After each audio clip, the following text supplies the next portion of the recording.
far away, far away, far away across the beautiful ocean.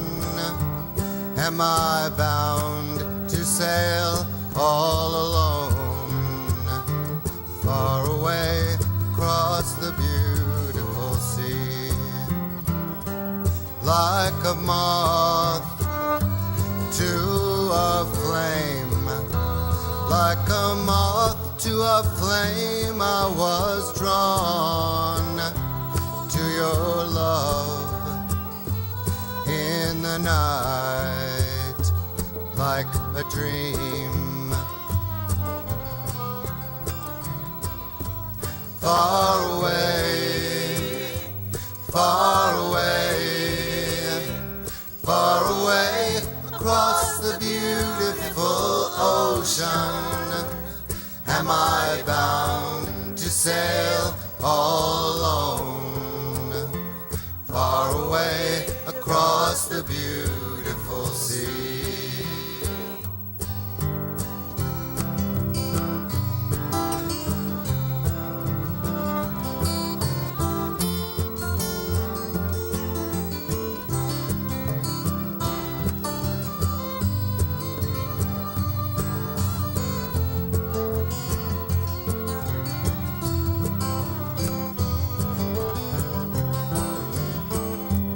Like a bird in a storm, I was tired and searching for shelter.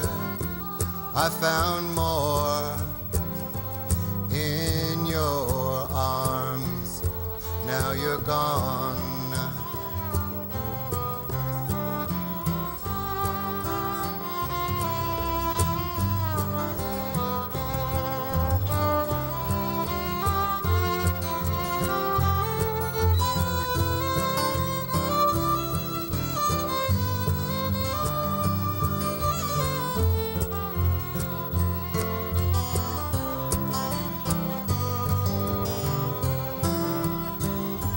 Far away, far away, far away across the beautiful ocean.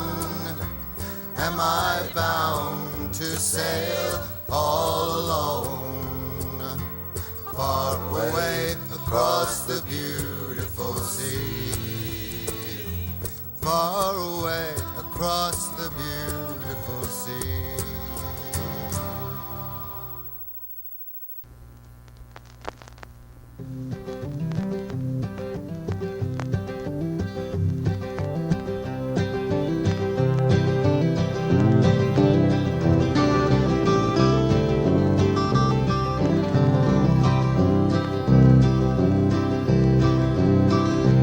Billy crossed the burning sands on his knees and on his hands as the desert beat him down. He stood and ran. No need to hurry, brother man. You just get here when you can.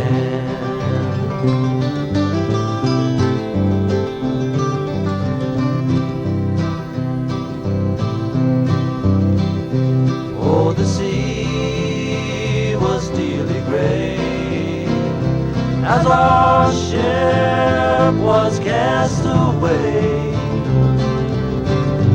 as the snow began to crawl across the bay. No need to hurry, brother man. You just get here when you can.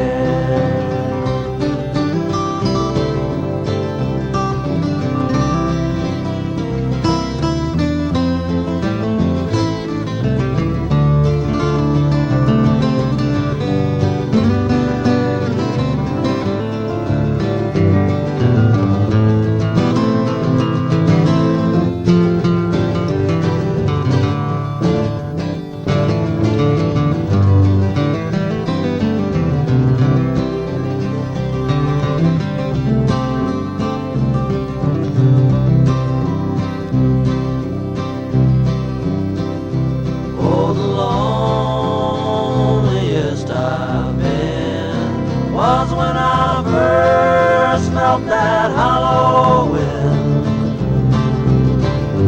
It came gliding across the sky, it turned to spin. No need to hurry, brother man. You just get here when you can. All the loneliest I've been was when I first felt that hollow wind. It came gliding across the sky, it turned to spin.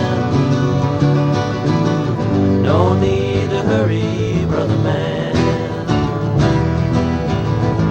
You just get here when you can. No need to hurry, brother man. You just get here when you can.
Box up my girl and bring her to me as I go searching for the sun.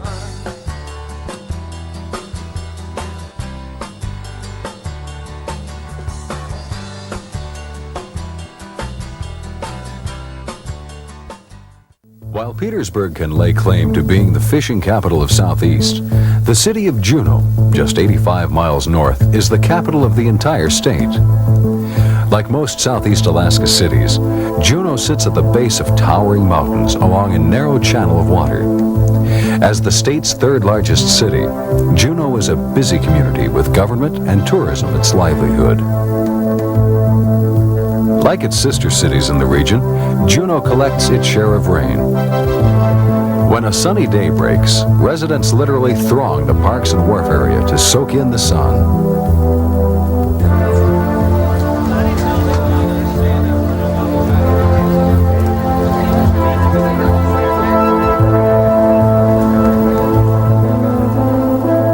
Juneau is the largest city in Southeast, and while it has a cosmopolitan flair about it, it also has a small-town look and some small-town traits its residents treasure.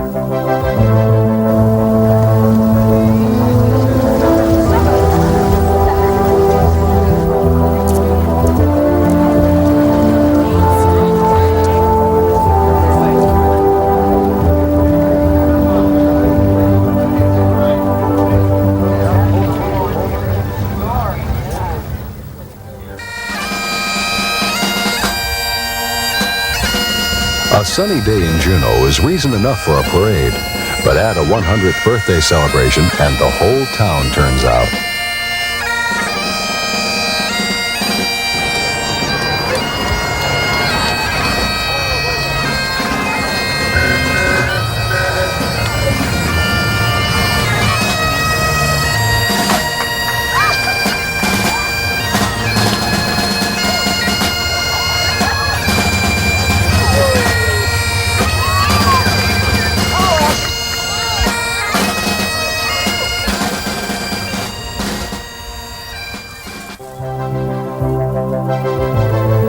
Government office buildings predominate in Juneau because it's the state capital and regional center for federal agencies. Also dominating the landscape is the Southern-style governor's mansion.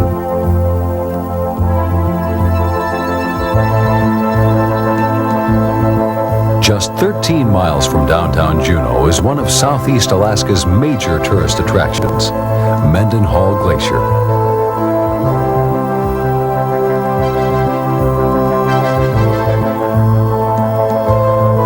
Because it's only a short walk to the glacier from the parking lot, the Mendenhall has been called Alaska's drive-up glacier.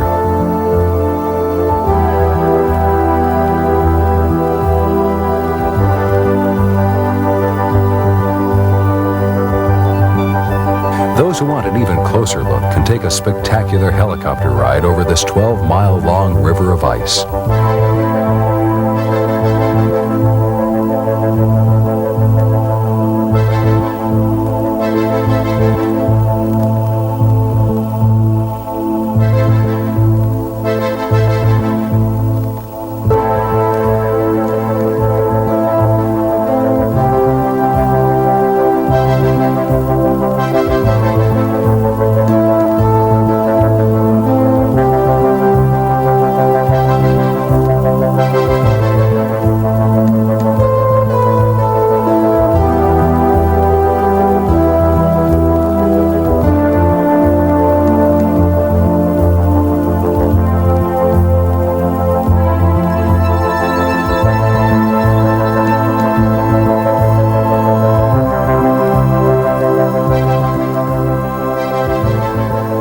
Helicopters land on the glacier, giving passengers the chance to walk on the centuries-old ice.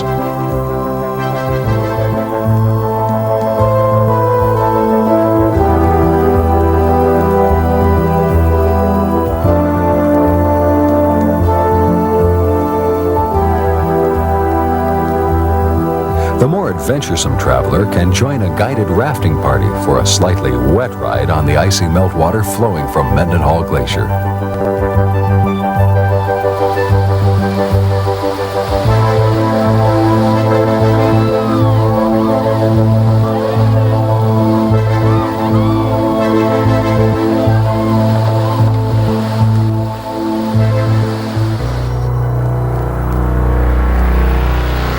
Juneau is the jumping-off point for many cruise excursions through the Inside Passage.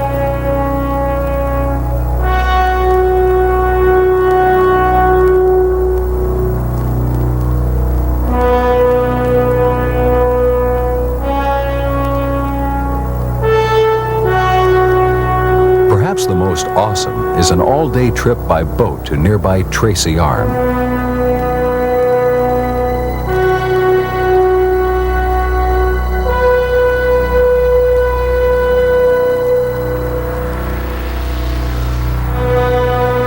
On a tour to the head of the many bays and fjords of Southeast, visitors can experience the awesome sight and sound of glaciers calving.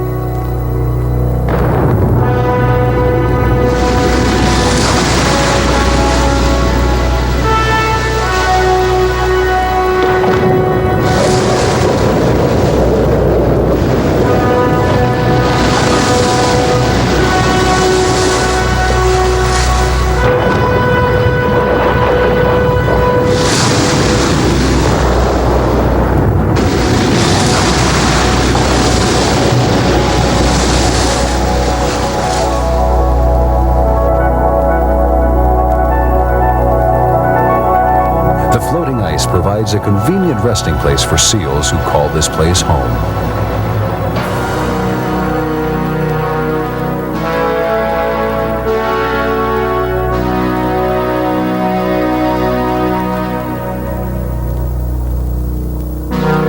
As spectacular as the glaciers and the marine life is the experience of enjoying a freshly caught meal in comfortable surroundings while drifting through the timeless beauty of this untamed wilderness.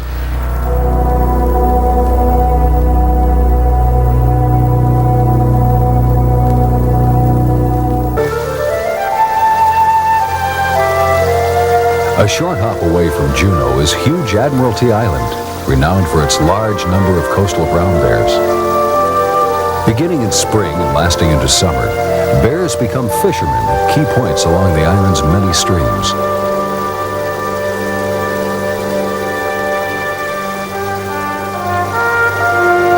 In addition to fattening themselves for the long period of winter hibernation, mothers seize the opportunity to teach their young the art of fishing. As every successful fisherman knows, being persistent is important. This young cub is getting a valuable lesson.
Evergreen Cemetery was established at this Juneau location in 1887.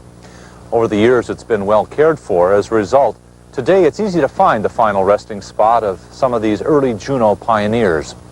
Town founders Frank Harris and Joe Juneau are buried here. Other well-known early Juneau residents include China Joe, the popular baker during the mining days. Photographers Lloyd Winter and Percy Pond, journalist Stroller White, businessmen B.M. Behrens, and others are in this cemetery. Hello, I'm Scott Foster, and welcome to Rain Country. Evergreen Cemetery has been well cared for, and today is an important part of Juneau's history. But other southeast cemeteries are even older and have even more history. But in the case of at least one of them, until recently, much of that history has been hidden.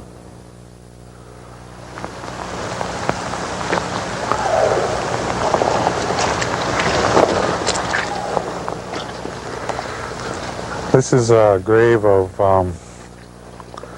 Clon Teach, and he was very influential man 100 years ago. He helped contribute to preserving this place, and in my own small way, I'm trying to do that same thing, and I want him to know that his work wasn't in vain. Bob, Sam, and other volunteers in Sitka have been working to reclaim this old Russian Orthodox cemetery from the brush that has overgrown graves and grave markers. The cleanup is part of the cemetery restoration project of St. Michael's Cathedral. From what I gather, this place has always been a cemetery. It was part of the traditional burial grounds, and this was probably has been continually being used for thousands of years. At one time, this place, and still is, a very beautiful place. It's the scenery here is fantastic, and people really love this place, and took very well care of it up until maybe 1926 was one of the last major cleanup. We have pictures of over 100 people cleaning up in here. But as the years passed, the upkeep declined and the underbrush grew until many people didn't even know there was a cemetery here. Then people started building new homes and stuff, and just didn't really respect the bones that were dug up, and they just built their homes on top of it. And I happened to find some remains in a garbage bag in the bushes, and that kind of concerned me. It really hit home. I thought that I should show some respect, so I with a lot of help with the elders and some people, we built some traditional burial boxes and had a reinterment ceremony for these bones to show some respect, because I thought it was very important. I touched human bones, and I don't ever want to touch them again in that manner, desecrated bones. And that really put a real deep wound in me, and so I stuck with it. I wanted to show respect to this place, and I also wanted that wound inside me to heal. And I was very angry when I came in here because of what was going on. And as this place started changing, my anger started changing too, because this is a very beautiful place. You come in here, you start to look around, and you feel pretty happy about how it looks.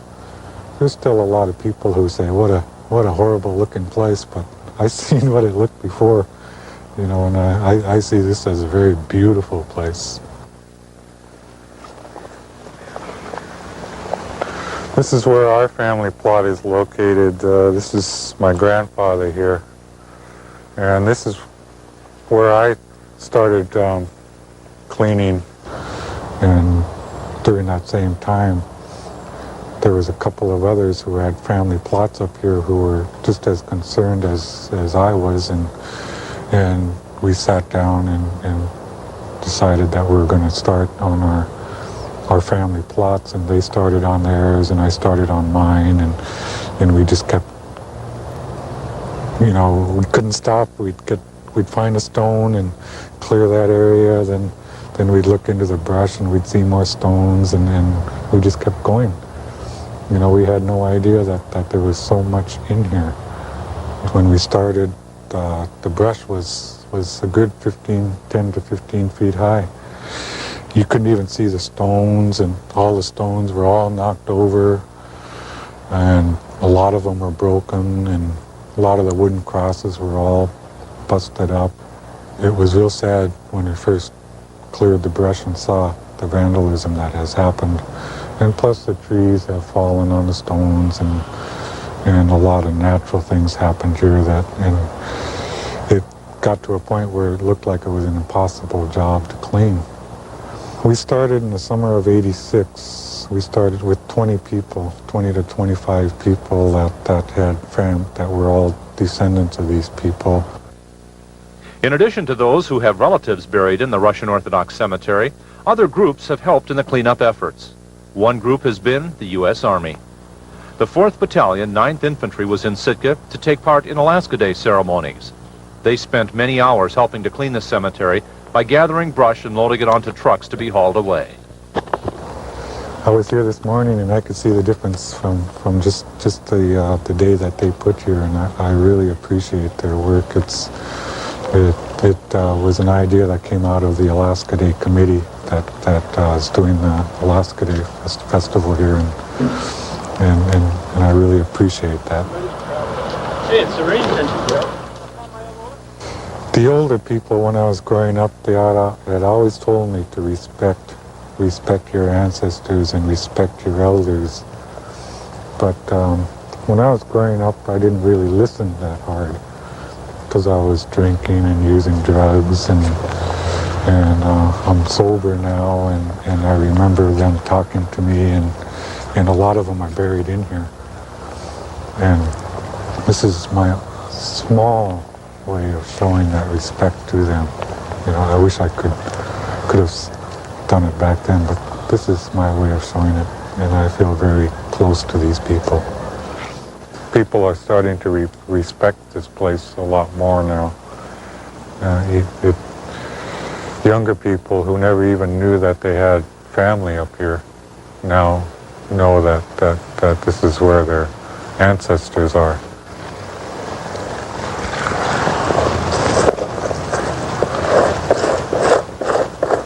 There's a lot that we could learn from this place. Just a matter of coming in here and appreciating our past.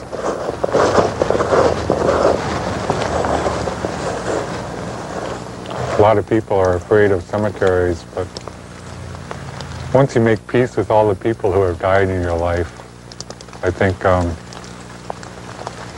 it shows. I'm a lot happier person now. My low self-esteem is positive, and I tend to pray more than I ever have because of the time that I spent here. And it's been a real rewarding experience. And I know that when I go, hopefully I'll be with these people in here, because I have a strong attachment to them.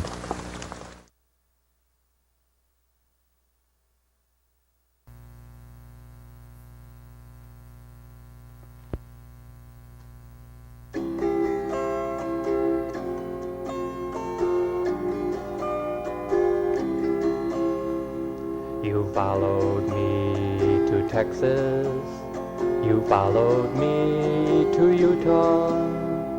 We didn't find it there, so we moved on. You followed me to Alabama, things looked good in Birmingham.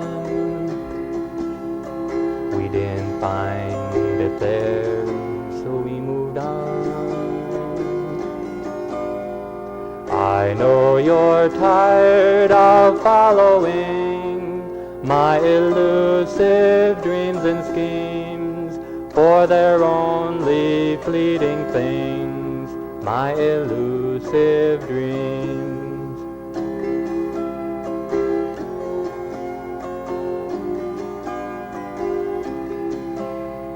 You had my child in Memphis, I heard of work in Nashville.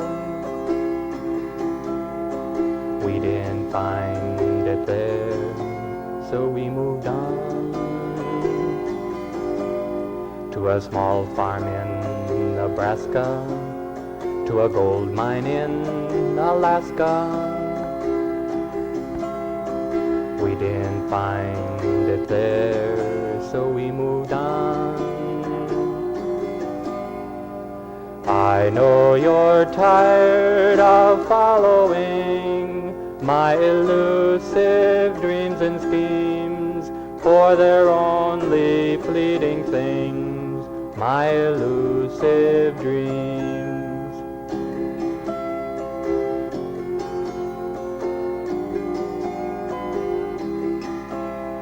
And now we've left Alaska because there was no gold mine.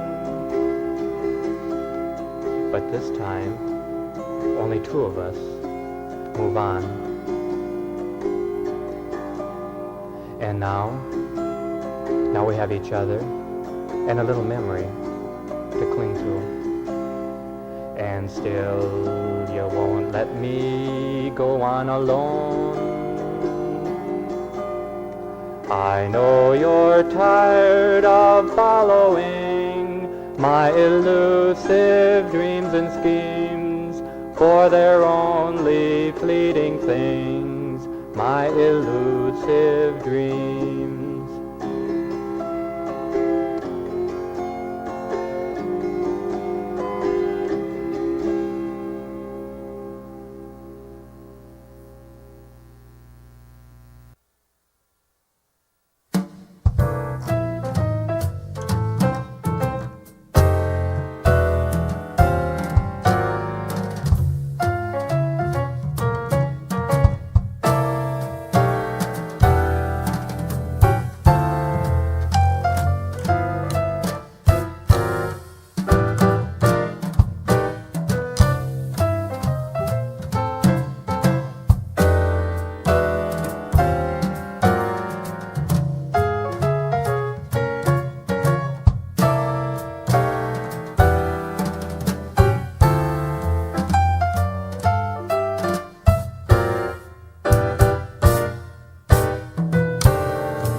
and stars in the night.